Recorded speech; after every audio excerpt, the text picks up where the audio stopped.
Hey guys, Maps Coach John Sprague here, sharing with you the number one threat to your business this year.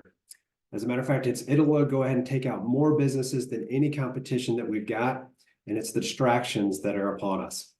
And in order to go ahead and have a fighting chance against these distractions, one of the things we might want to do is understand the anatomy of them, right? There's three different elements within each distraction, right? The first one's going to be a trigger, the second one's my response, and the third one is going to be the reward that I get from that response. Right. In our world, that might be that a client goes ahead and has an inquiry, a problem that they're looking for a solution.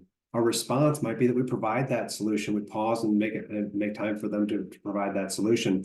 And then the reward is going to be a dopamine hit by being able to put our superhero cape on and being that hero. Right. And so there's a few different ways we can go ahead and mitigate these distractions so that we achieve our goals.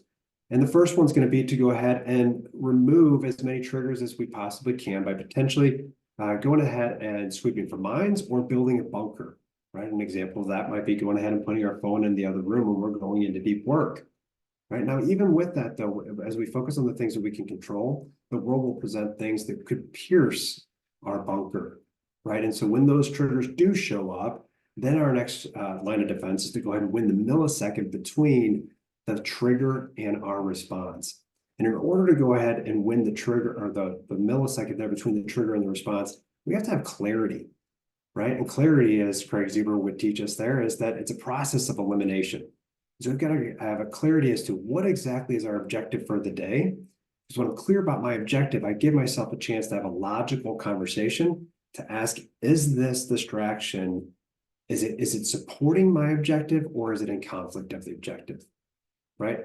And when I do that, I give myself an opportunity to let logic prevail, right, and activate that willpower, right? And so that clarity, what's interesting here is that the clarity, if it's a process of elimination, that means that we've got to start saying no to things. And it's really interesting. It makes me think about an exercise that Warren Buffett does with his top executives, and it's the two lists of 25. And some of you guys might be familiar with this. And what he does is he has his executives come together and he asks them what the top 25 objectives are for the year. And in that list, then he goes to the next step and says, all right, well, we know the 80-20 principle. So the 20% of those activities or those objectives are going to give us 80% of the results. So what are your top 5 objectives? So he has them circle them. And so they circle the top 5. And then he asks, what are we going to do with the other 20?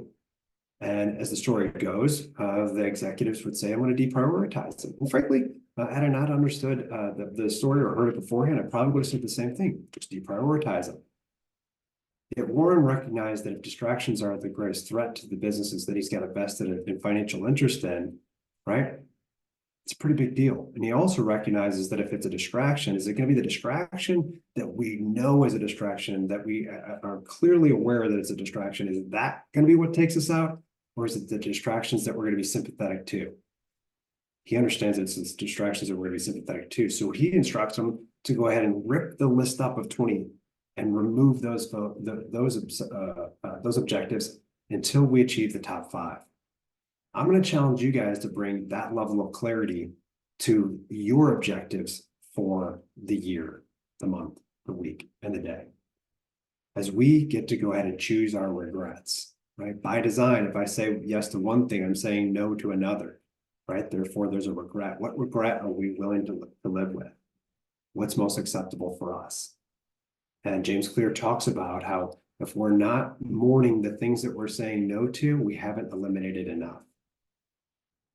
Guys, I called it that this is an opportunity for us to remove some of the things that look like they're great, right? They're great. Their masquerading is great, but they're really just good. Let's get vigilant around that this week and bring intense focus to the things that are great. Make it a great week.